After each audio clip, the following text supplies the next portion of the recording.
Welcome to the end of the 7th American turn of my solo playthrough of Axis and Allies Revised.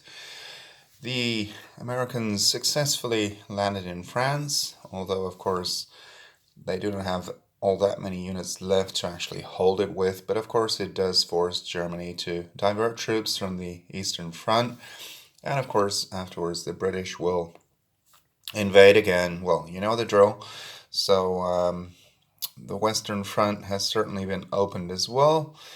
Um, Over on the Pacific side of things, the Americans also successfully took Kwantung, although, well, that did cost them dearly as well. They lost a lot of infantry. It was really a slugfest for both sides, a bloodbath.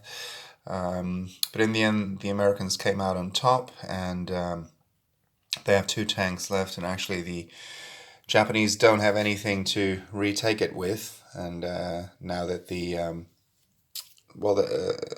yeah, they could potentially land, of course, still from the Philippine Islands, but that's really it. And of course, the British go first, so they could reinforce the territory.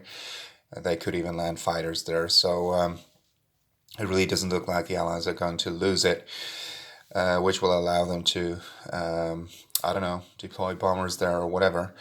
And if that actually happens, it might not even be a big deal anymore that the Americans don't actually have any ships in the Pacific, as you can see. But yeah, the Japanese Navy is still there, but they don't have a lot of ground units, and well, they don't have a lot of money either. I believe they have about 17 IPCs. They had a little bit more, but the factory was also bombed when it was still Japanese, and which cost them another 3 or 4. I don't exactly remember, but they lost some IPCs there again too. So it really looks like the beginning of the end for the Japanese.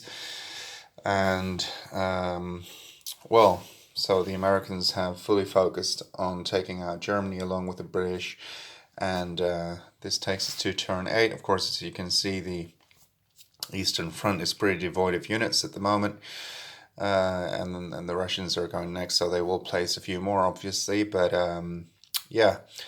Germans are being attacked from all sides now. The Japanese have lost their foothold in mainland Asia, and yeah, so that's what the situation is like at the end of turn 7. The Americans do have a whopping 62 IPC now as well. So they could potentially even buy 3 bombers and put them in Kwantung or something like that, and just strategically bomb Japan. So again, thank you for watching, and see you on turn 8.